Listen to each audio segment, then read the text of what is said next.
Relax the body, relax the mind. If there's anything you're holding, you're thinking right now, just gently tell yourself, right now this is my personal time, my spiritual time. I will come back to you later. I will handle you later. But now this is my special time for myself.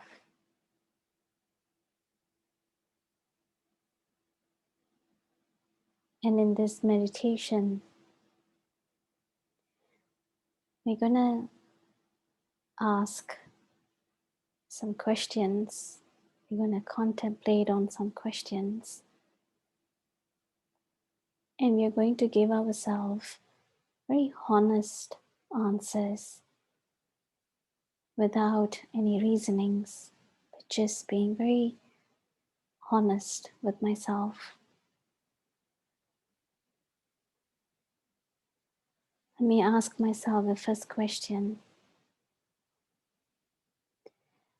Do I take personal time for myself every day? Or am I always running after my chores or duties?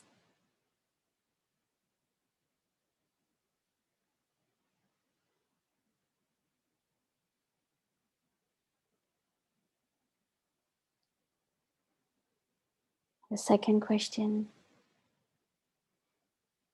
do I give myself the permission to express my feelings, especially when I'm hurt? Or do I suppress myself because I'm afraid of the consequences?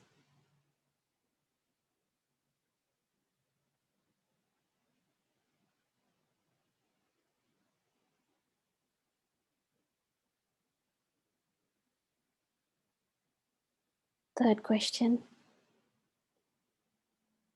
do I ask for help when I need it?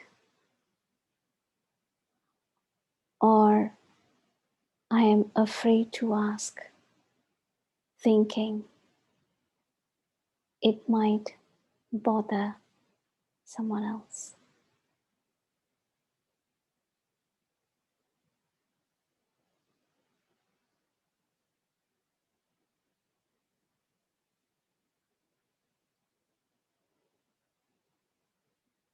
And the final question that I deeply want to check within me is, am I able to say no to any requests when I'm not able to do it?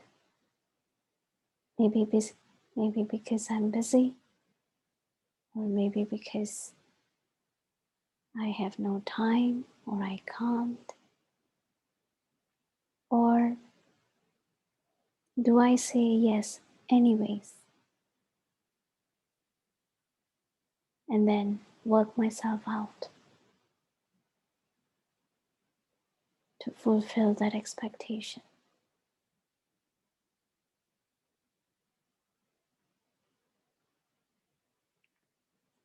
If I feel that any of these answers to these questions may not be healthy for me, if I feel that somewhere I need to bring a change within me, then am I ready to bring that change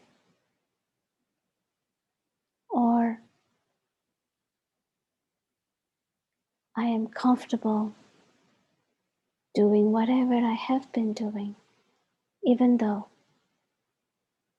it may not be healthy for me.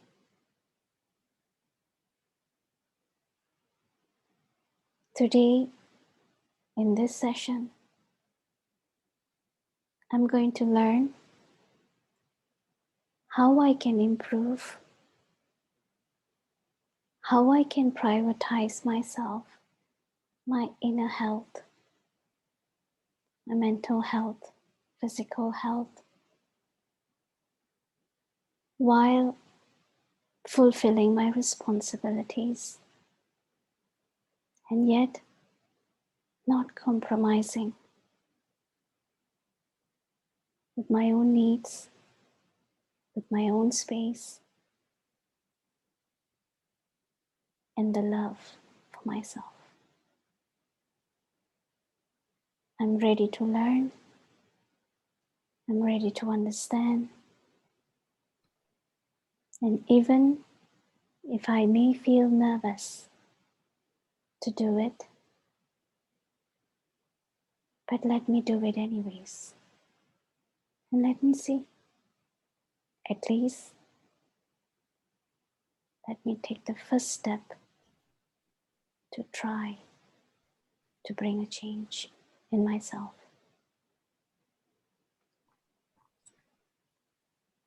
Om Shanti.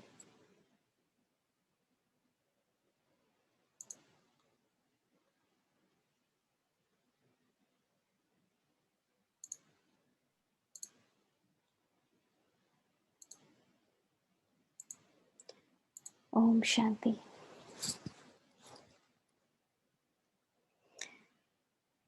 So I'm not going to ask you what your questions were, what your answers are. It's your own personal contemplative, your own answers.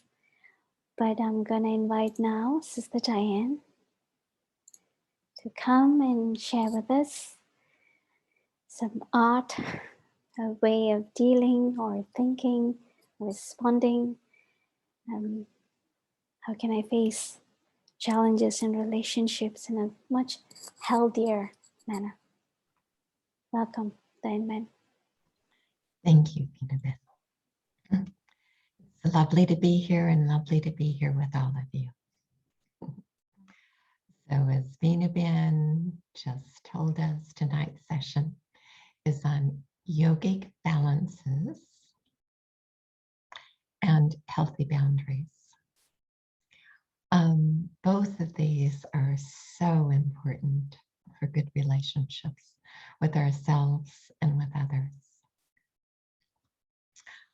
There's many different balances in yogi life, and I picked out 4 particular yogic balances that I would like to focus on for this topic in creating healthy boundaries.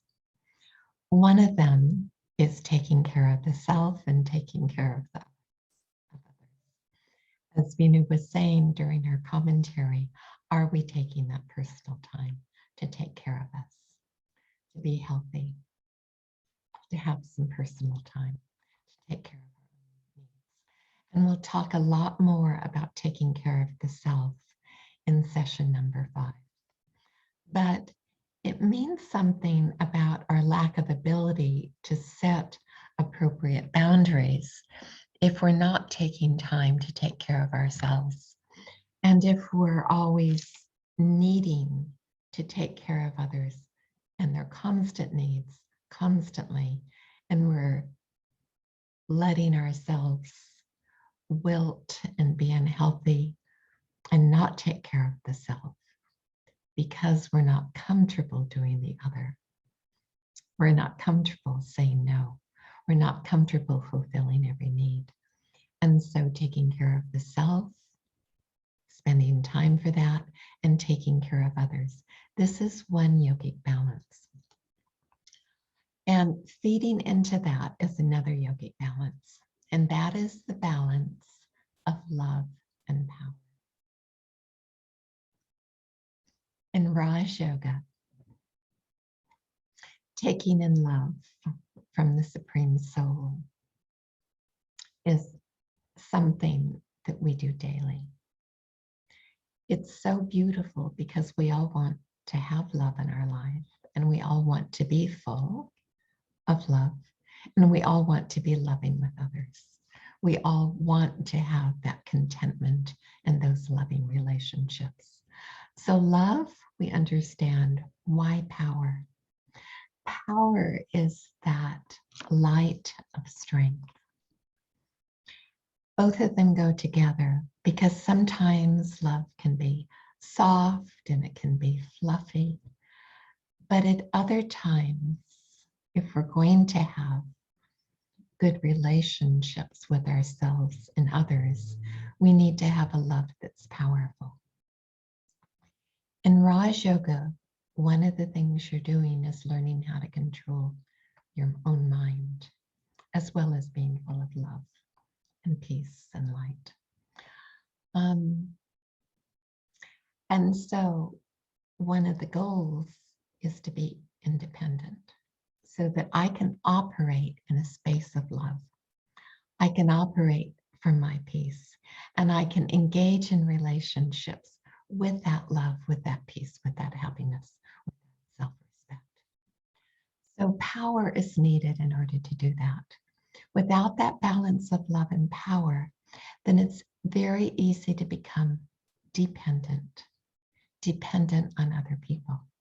So if we can't take care of the self, if we can't have power as well as love, then it's easy to become dependent, be it on substances, alcohol, be it on other people. Some people are so dependent on other people that they create codependent relationships where they demand that others take care of them for every little need because they can't deal with their own pain.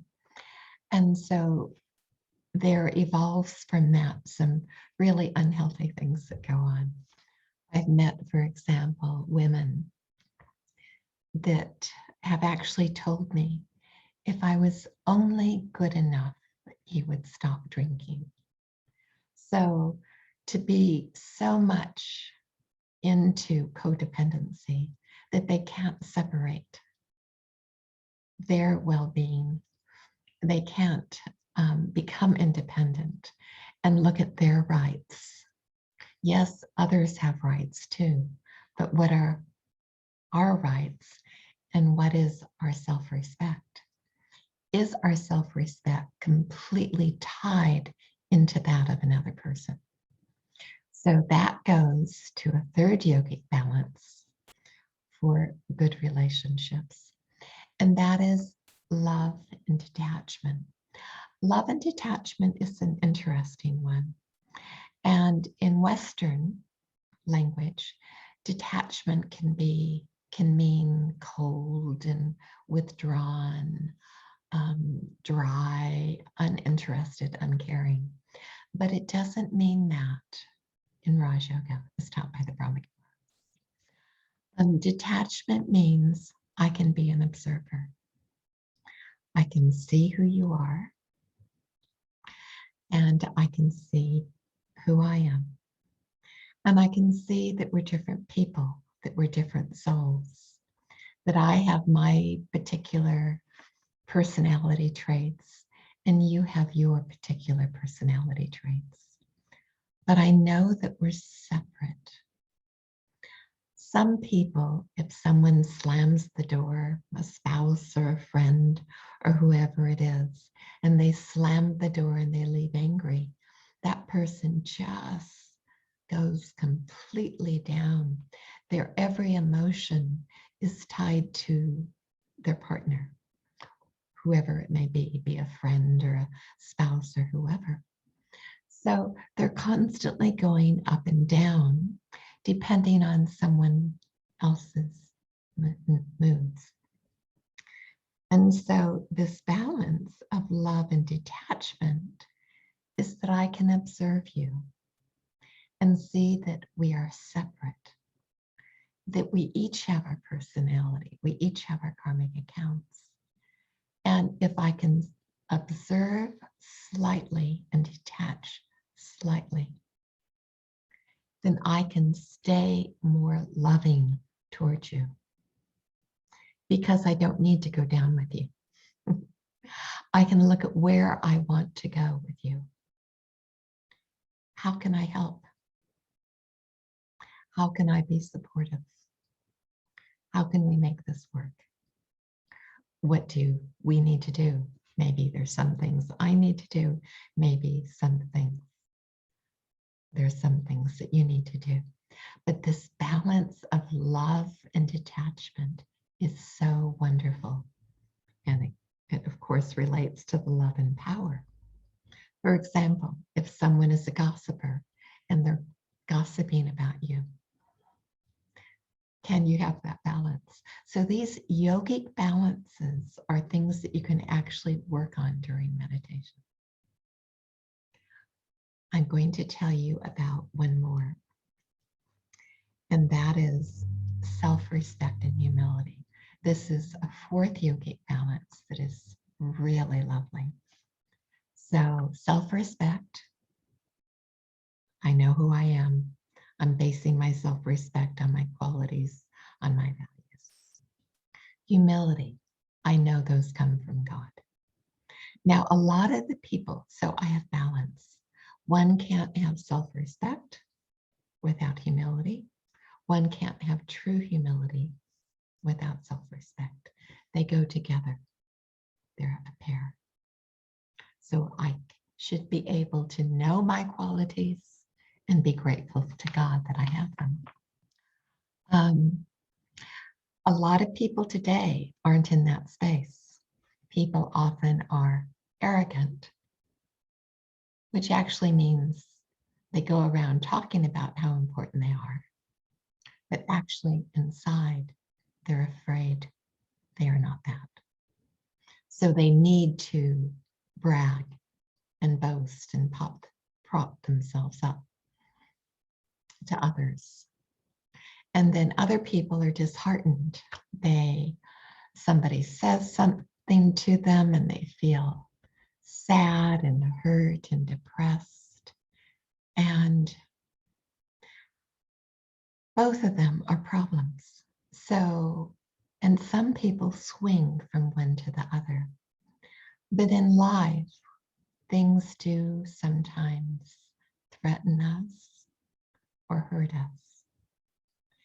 And so people tend to react with one of two responses, either with arrogance or with feeling disheartened. So in Raj Yoga meditation, in the Brahma Kumaris, what they're talking about as the balance to this is to have self-respect. So instead of arrogance, I have respect for others. Instead of feeling disheartened, I have respect for myself. So to get back to the balance of with humility and self-respect, I can be in a position where I don't need to become arrogant. I don't need to become disheartened, but I can give respect to myself and to all others. When I give self-respect to all others, it's wonderful because I don't need to compare. I don't need to be arrogant. I can be who I am and I can respect them as an equal because we're all souls. We're all human beings who deserve dignity and respect. So I can easily place myself in that position. So when we have these four yogic balances, what happens is you're in a much healthier place, not only for a good life and more happiness in your own life, but you're in a much better place for healthy relationships with others. And so Now I'm going to go into the second half because the lecture was Yogic Balances and creating healthy boundaries. So boundaries, some people call them limits. And we learn about boundaries when we're children.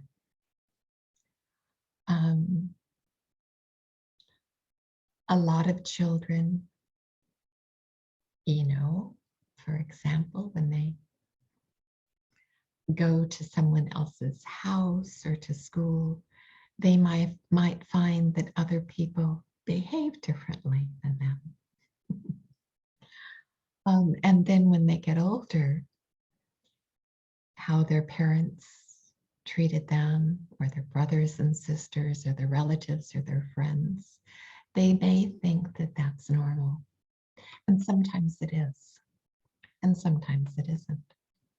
I remember once there was a woman I met who came to the center, and she actually said to me, "But everybody's been abused." And I looked at her and I thought, wow, what a childhood this person must have had to actually think that everyone's been abused. And so because that was in her history, she rather accepted it and rather expected it. And it was very sad. So boundaries, how do we set them?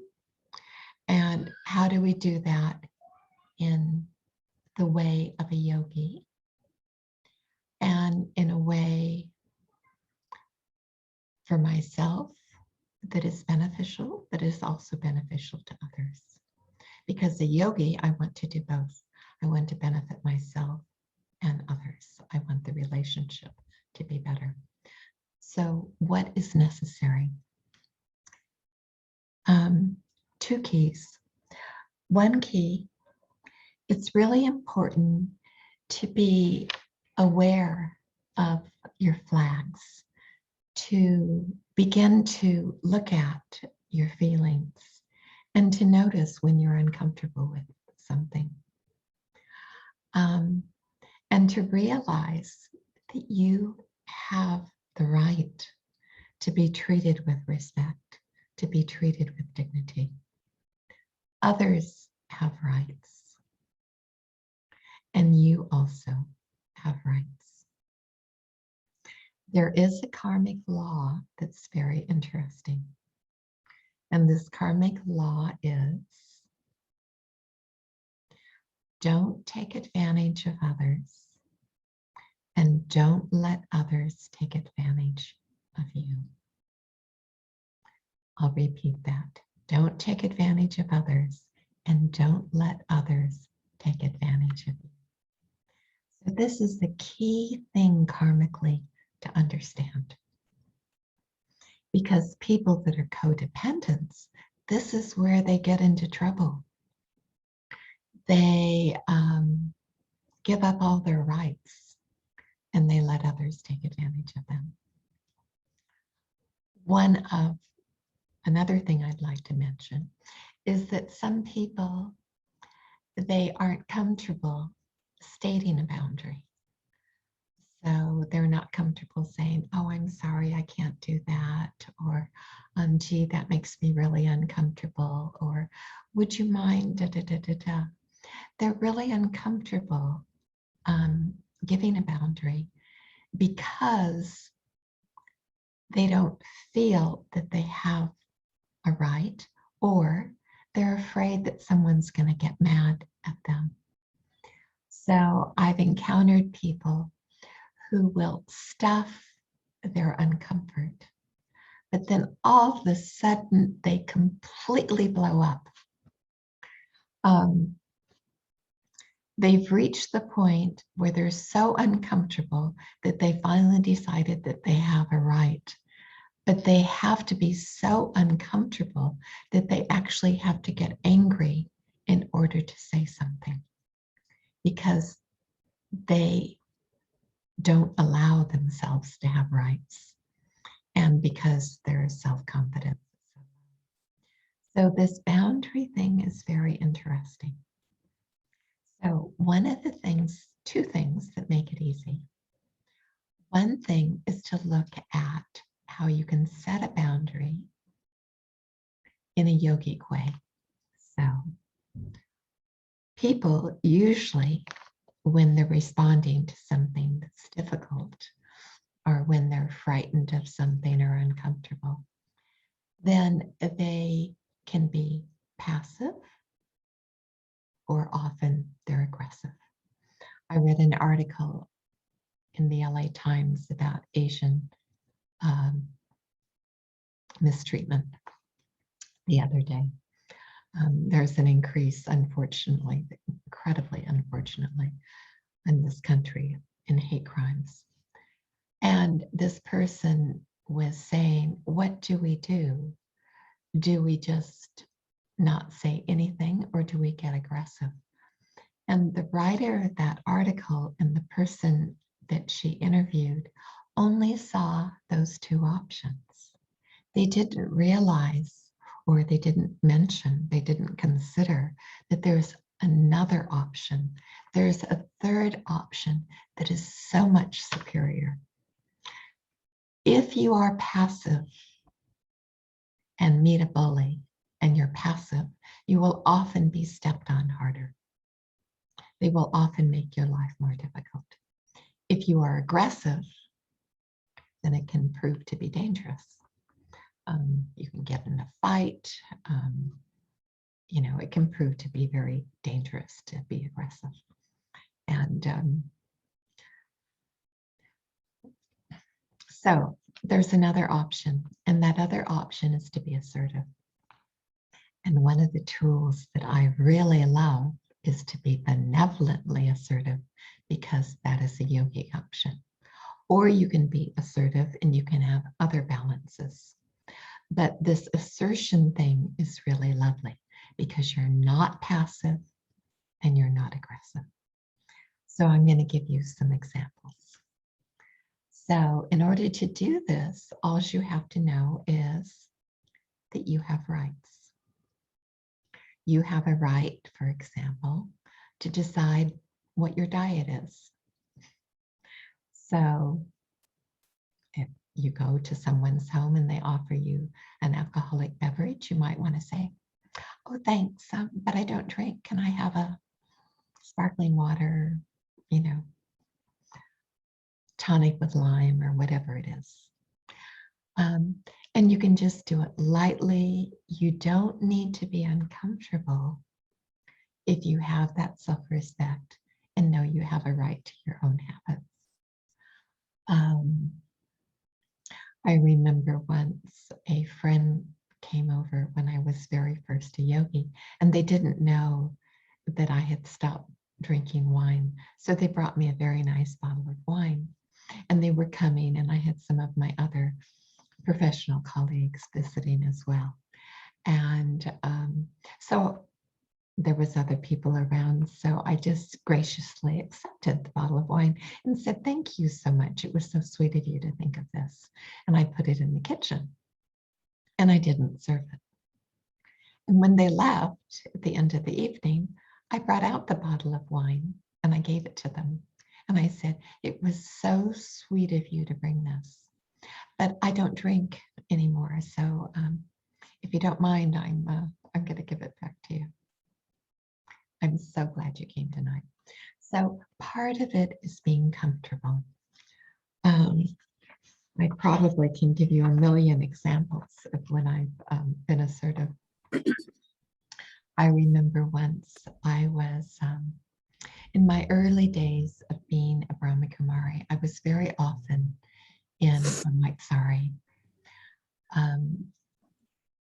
And later on, when I got into living values education, I essentially wore it considerably less.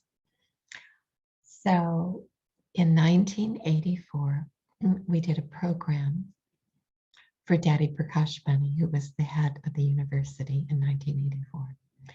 And in 1984, it was also the Los Angeles Olympics. So a neighbor down the street who worked for the LA Times helped me design a little button, and it had the Olympic flame and it said Inner Olympics. It was very sweet. He even put it in the LA Times. And so we attached those little buttons to this golden card with an invitation to Daddy's program. And so I'm giving them out. And so here I am in my white sari, and there's 4 or 5 men that all of a sudden come and they surround me. And they're a lot bigger than I am. And they don't look real pleased with me. And they say, you're what are you? And don't you believe in Jesus? And so I looked at them. Now, this is the time. Are you going to be passive? Are you going to be aggressive? Neither are good options. Assertion. And if possible, you want to be kindly assertive or benevolently assertive. So at that time, I just decided to be kindly assertive. And I just said to them, but assertive. So you're speaking your truth. And I said, I really love Jesus, but I'm even more attached to his Father. And I said, but, Jesus just spoke some beautiful things. I really liked what he said about keeping love in your heart and being a kind Samaritan always. And I started talking about some of the teachings of Jesus and how he talked about love.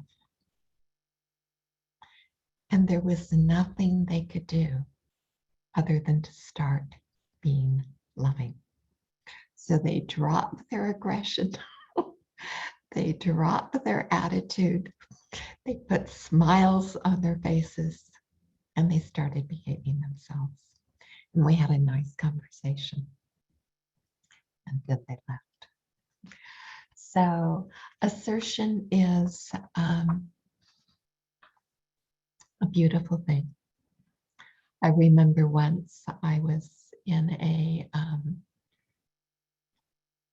school, and there was a teacher who was concerned about a child who smelled very bad every morning, and other kids avoided her.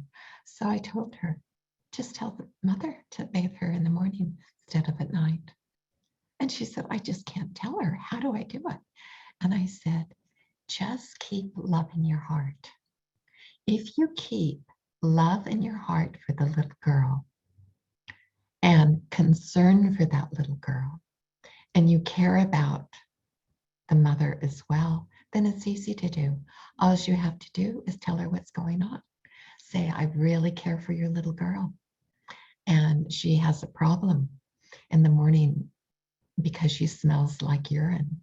And so the other kids avoid her. So I was wondering if you could bathe her in the morning. This would eliminate her social problems because she's such a delightful little girl. And I want her to be happy. So things like this. I remember once I had a contractor, and the contractor was very naughty. And I was having a second floor built on a house, and he was just being really bad. So every morning I meditated on sweetness and firmness. And then I would tell him what I needed him to do. Sweetly and firmly. And sometimes I would really have to meditate on it because I would get angry about it. I've been a yogi for about 8 years, but I would still get angry about what he was doing. And so I would have to really meditate on it so I could stay in another vibration and communicate through that I had the right. So I remember the contractor coming over, and I heard the plumber say to him, he said, and her? She doesn't like this? but she says it so nicely, I have to do it over. And he did it over. But I told him, I know you're doing this and I know you're doing a good job, but I didn't have you come to the house and change things because I wanted it to be uglier. I want it to look nice, so I'd like you to do it over. So I did. There's other times when people are inappropriate. And so you may have to bring in your power into your love and a little bit more detachment. We'll talk about different ways to deal with different people that are difficult next week. But sometimes it's just simply stating things like, I know you're angry at something that happened between your child and this teacher, but you can't yell at my teacher if you want me to continue this conference. You need to speak to her with respect. I'm sure we'll be able to resolve the problem, but let's speak kindly to each other. Tell me your chief concerns. Okay, so I remember once there was a BK who was a neighbor and he moved in. I was working full time. I was doing Raj Yoga lessons and teaching almost every night. And all of a sudden, because he's a brother, he comes over and he tells me he wants me to cook dinner for him every night. I remember I talked to Genti Ben and I said, Genti Ben, am I supposed to cook dinner for this brother every night? She said, for heaven's sakes, no. So, being aware of our balances. So I'm sure that there may be questions. There's so many different examples to give you. It can also just be stating what you need. For example, at the center, when people come early, I tell them, I'd really appreciate it if you would not speak when you first come in the morning because it's early for the neighbors. So looking at your rights, looking at what you're providing, looking at their needs, but coming up with solutions. And I haven't yet covered benevolent assertion that I want to give time for. I'll give one example of benevolent assertion.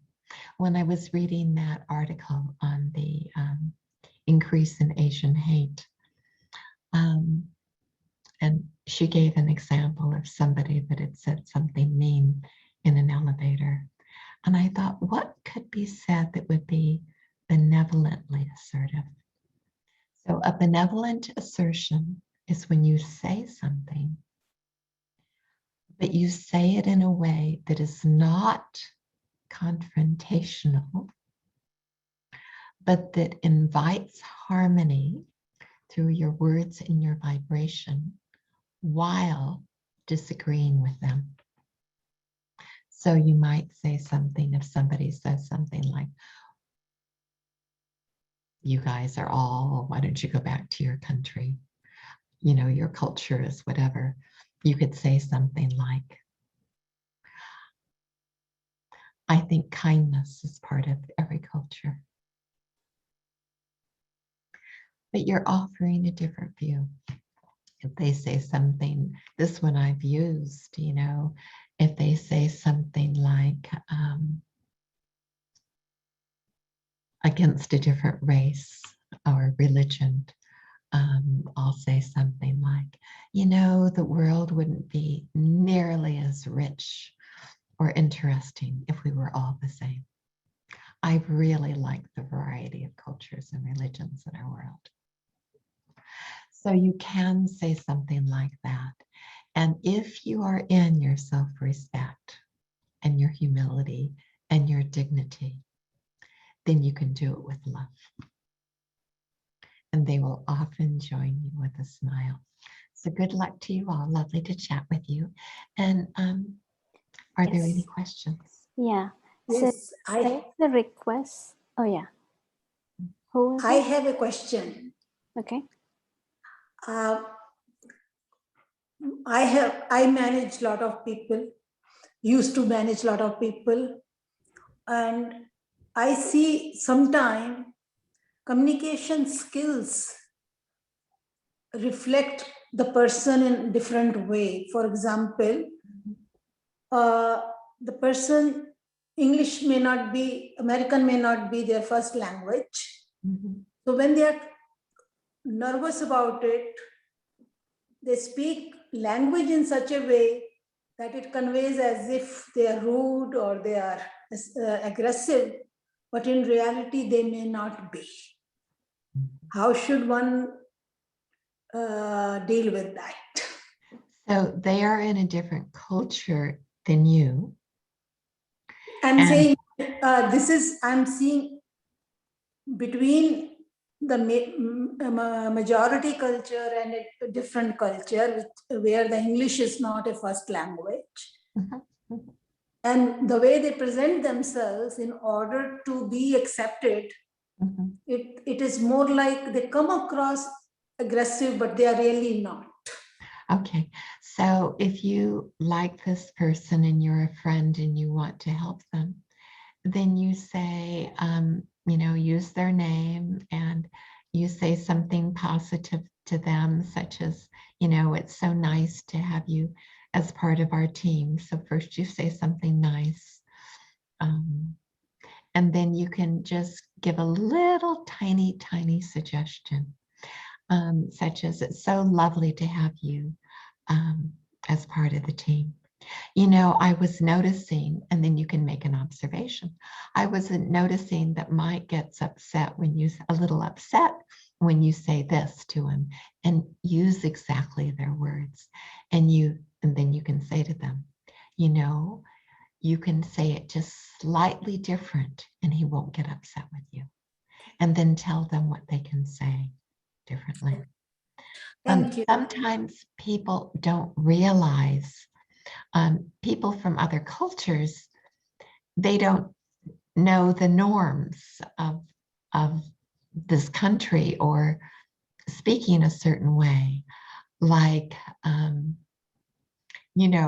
I have had people that deal with me from a different culture, and they will call me up and they don't ask, can you, or would you be willing to, or would you like to, but they say you, and then they tell me what to do, and they don't realize how rude it is. That's right. That's right. So just say something nice to them and then say, I was noticing that so-and-so was getting upset. You might try this instead. Just it's the same message, but just adjust it a little, and then he won't get upset. Yeah. You just say it so sweetly, but really listen very carefully so you get it right. So you are telling them exactly what they say, but give it with such sweetness and caring that they can accept it because they know you care. If you say it aggressively, they will never accept it, and it will ruin your relationship. Yes. Good Sister, luck. I really appreciate the advice you are giving, because the corporate world spends thousands and thousands of dollars to teach this to employees, that don't be aggressive, be assertive, and all this. And I really appreciate what advice what you are trying to teach us. Thank you.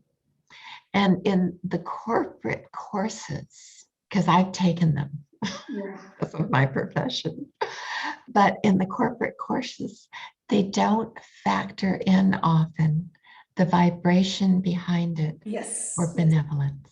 Yes. And it has to have, we are human beings. Correct. And we react. So you can say something assertive and it can feel very aggressive or feel very passive. Yes. And you have to bring yourself into a level and then have that regard for them. And then it works so beautifully.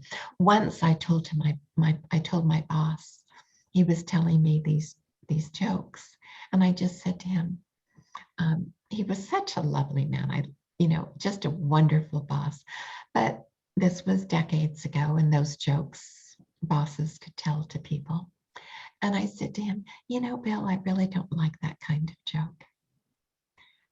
I said it sweetly. And I was a little frightened to say it because this was decades ago and I was very junior to him. But I said it very sweetly. I said, you know, Bill, I really don't like those jokes. It makes me uncomfortable. Yeah. And I walked into the office about a week later and he told me a joke. He says, hey, Diane, I have a joke for you. He just loved to tell me jokes. So he told me this joke and it was really funny and I really laughed. And his secretary said, you didn't tell me the joke that way. And he said, well, Diane doesn't like those type of jokes. Yeah. And he never told me that kind of joke again. I just had to have the courage to be. Thank you. Thank you so much. My pleasure. Sister, I have a question. Some people just have a very harsh way of saying the same thing. They don't mean it, but they don't know any better. They don't know how to say it softly. And it just hurts. And at that time, you cannot explain to them because they're very reactive. They just react. And they feel a complex if you tell them this, because it's hurting their communication skills. Do you mind telling me what the relationship you have with that person? Is that a spouse or a friend? No, I don't know your name, so just tell me, spouse or friend. It's a spouse. Okay, so with your spouse, Yeah. what you do is you stay in self-respect, you stay in your love and power. You stay in your self-respect and your love and power and your love and attachment, and you give them a little kiss on the cheek and you say, honey, could you say that with sweetness, please? Oh my God, that's tough. Now you're going to have to practice your stage in meditation. If you react with negativity, if you have negative and angry thoughts in your mind, you will not be able to do it. I try not to react. Okay, you try not to react, but you are reacting. Okay, so you practice in meditation this self-respect and this love, and you think of the wonderful qualities, and you don't make yourself subservient. You just make yourself sweet and powerful. And you say, you can give them a little kiss and say, can you say that to me sweetly? Or you can say, you know, what is it? Honey attracts a lot more bears, or honey attracts a lot more, whatever you want to say. Yeah. That's true. Say something, say, you know, you can say something, and a lot of it has to do with your internal stage and your tone of voice. I had a friend that said that tried to do this thing. This was a friend that was like to say, you're right, you're wrong, I'm right, you're wrong, you know, this type of thing.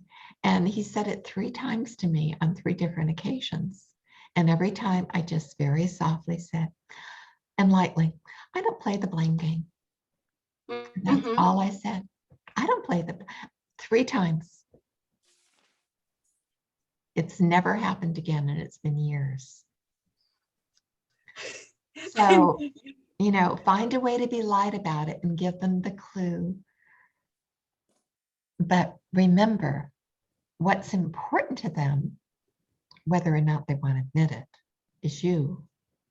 Yeah. And your relationship. And if they feel loved by you, they can take your sweetness and your direction. But the love has to be bigger than the correction. Like, okay, and this past year we've been in binary confinement. So it's been like all the more reaction. But thank you. You're most welcome. Good luck. Sister Diane, there's actually 2 requests in the chat. The first request is, can you please repeat the 4 yogic balances? I'm just going to tell you what the question is. Repeat the 4 yogic balances. And the second question is, you were asking again about the contractor example that you gave. that if the naughty contractor would not agree and would not do what you asked him, at that point, would you decide to take him to court, or you would simply accept the situation? So these are the two questions that came up in the chat box. Okay, great. First one was yogic balances. So yogic balances, taking care of the self and taking care of others. We do have a responsibility to care for our family. Yeah. And but there's a balance there. So taking care of the self and others, or taking care of the service for the self, service for others, whatever you want to call it. So to do service for others, to be helpful, to be compassionate, but take care of yourself. Second balance, love and power. Third balance, love and detachment. Fourth balance, humility and self-respect. Regarding the contractor, I'm afraid I'm very assertive. So with that contractor, this was 1989, I'm a single woman. He drew up the plans and gave them to me and put the supporting wall.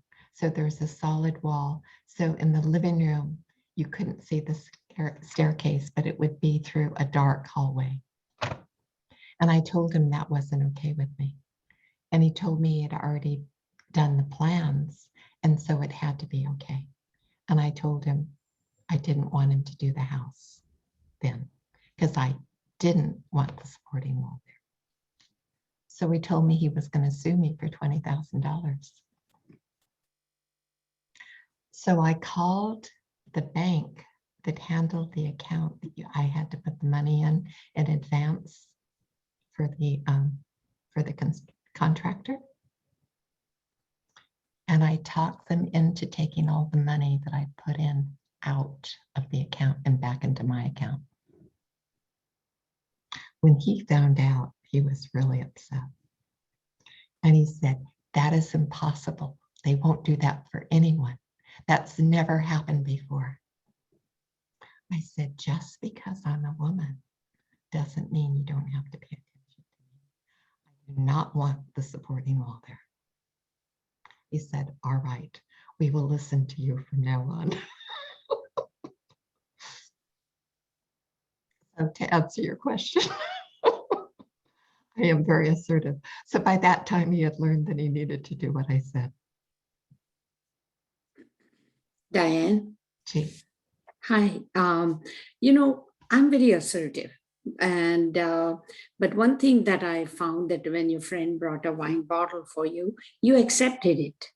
So when you're assertive, there are certain times, if you would have told her, oh no, I'm not going to take it, I don't drink anymore, but you didn't do that. You did it at the end. So what that tells me is that there is, assertive is good, but at the same time, you need to know when to be assertive. And always the relationship is important. So this friend was arriving with other friends. They were trying to honor me. I did not want to embarrass them in any way. So I wanted them to have a wonderful evening and feeling loved.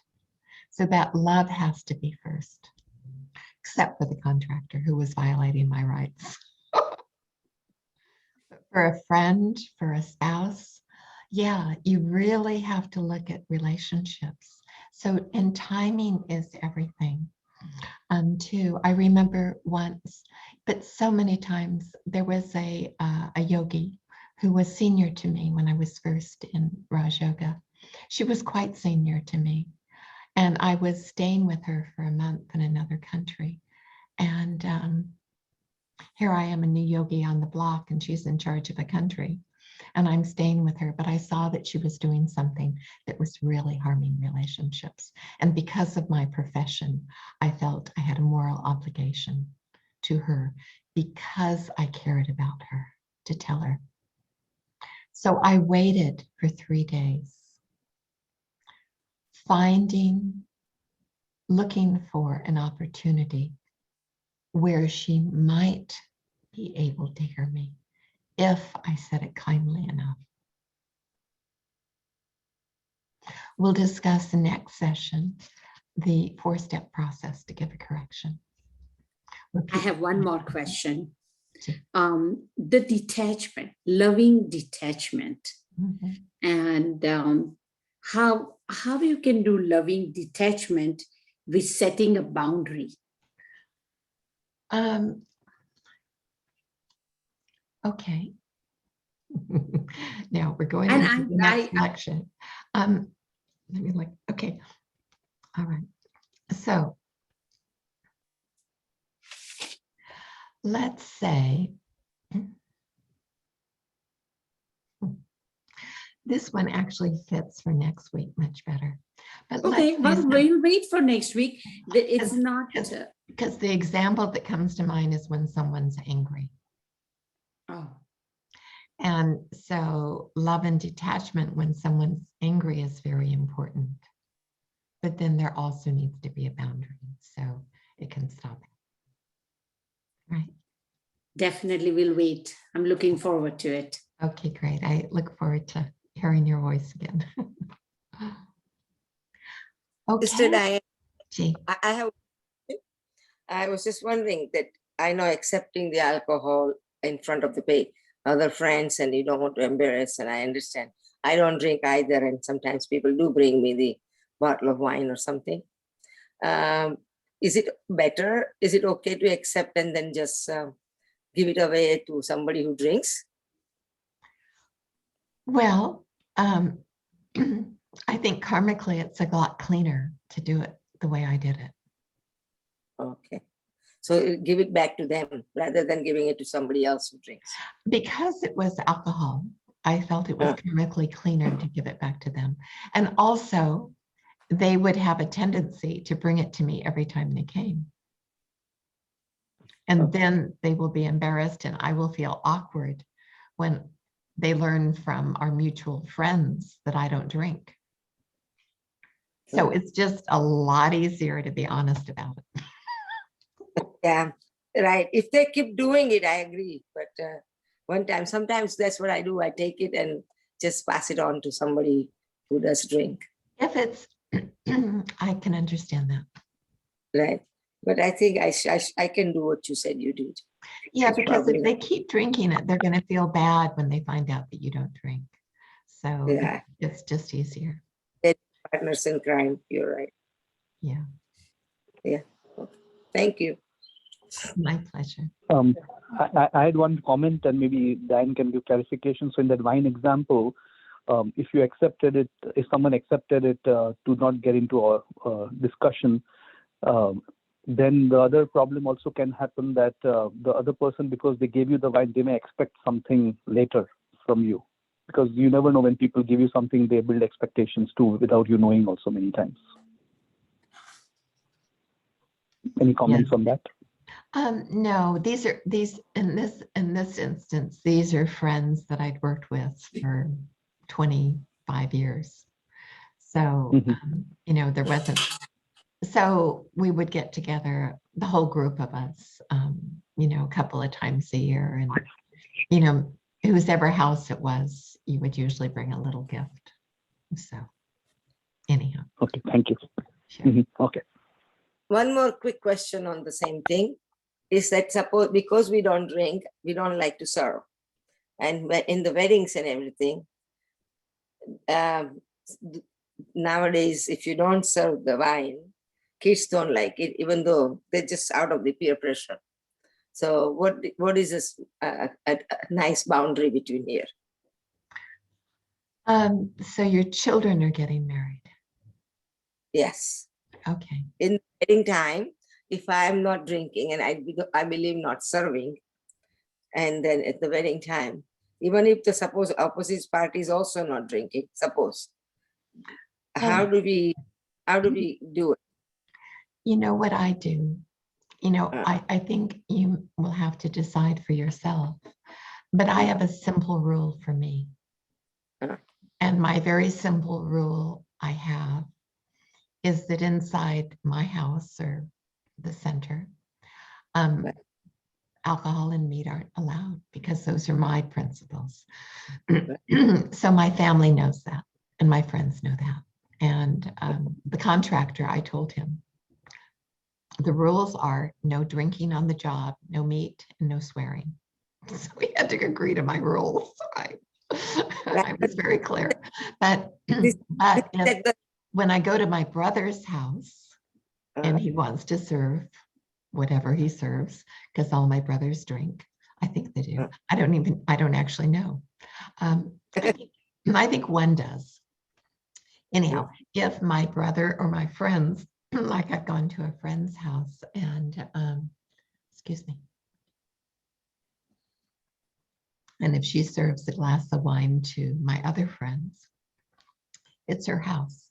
And she knows, she says, Diane, what would you like? Some sparkling water? And I say, sure, that'd be great. So with your children, you know, have a discussion and see what you come up with. And it could be as simple as, sweetie, you know, I'm paying for this, and this, but I'm just not comfortable paying for the wine. You know, if you want to pay for the wine or the open bar, then, you know, it's your choice, but I'm just really not comfortable with it. So I leave it to you. So you let them do it at their expense? Yes, because it's their party. It's not in your house. It's not in your house. It's their party. Oh, that is what I would do. And then I think that would be okay. Sorry, the light is getting really wonky in here. I'll see if I can adjust it. Okay, you guys, enough questions for now. I think our time is over. So shall we have a few minutes of meditation? Yes. yes.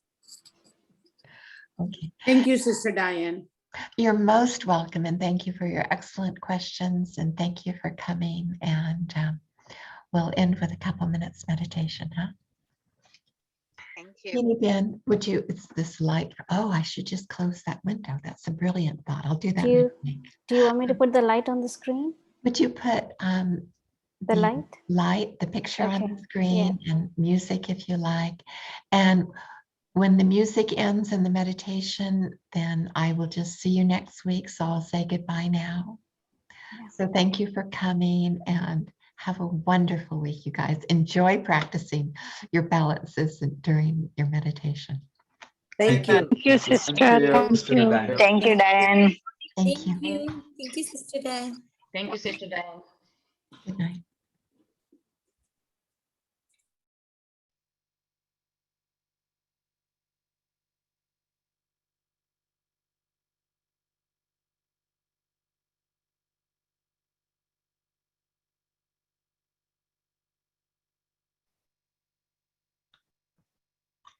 Let yourself relax.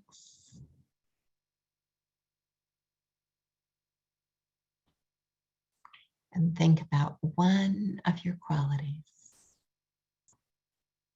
even 2 or 3 of your qualities that you most like about you. Think about those 2 or 3 qualities that you most like that are gifts from God. Maybe it is your peace, or your love, or your lightness, or your kindness, or your compassion, or your patience. Think of the feeling that you like to create in your close relationships. Are those feelings of love and peace, or lightness and humor? What's important to you in your relationships with others and with you?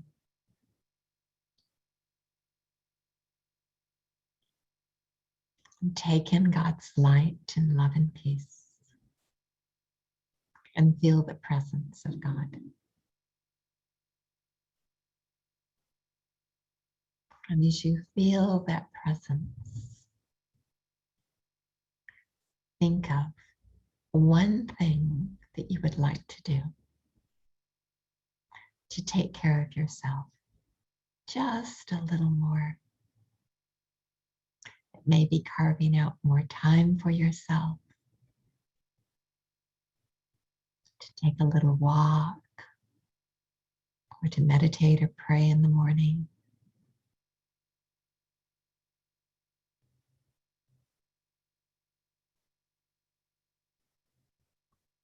Think of one thing that would nurture you.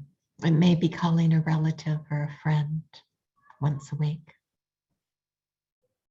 Think of something you would like to do to care for you more.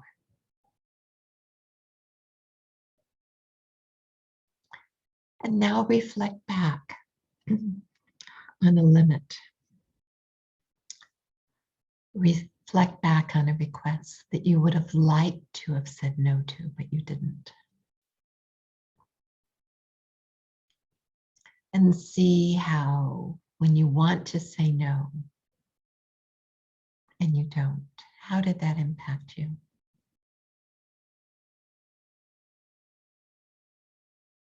And if it happened again, would you like to say no? Imagine yourself saying with grace, I'd love to do that. It sounds like a great project, but I don't. But I can't right now. My plate's overfull. But check with yourself first and check with God and see if it's important or not. Check with your own feelings. Because sometimes it's the right thing to do because only you can do it. Sometimes it's the right thing because it's your compassion or your love that will help.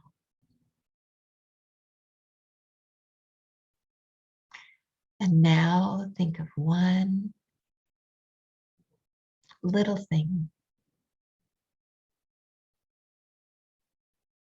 that you would like to set a boundary for. Or one little thing where you'd like to be benevolently assertive. And bring in your self-respect and humility and your love.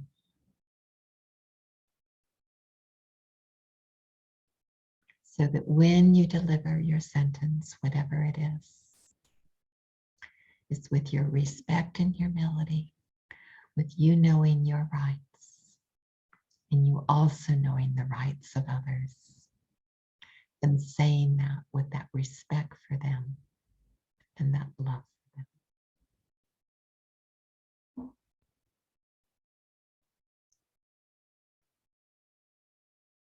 Breathe in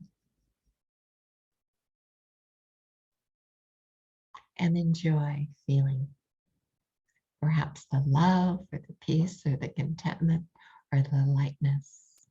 Enjoy spending the next few minutes surrounding yourself with God's light and that feeling that is so important to you and so much part of you. Om Shanti. Take good care, everyone.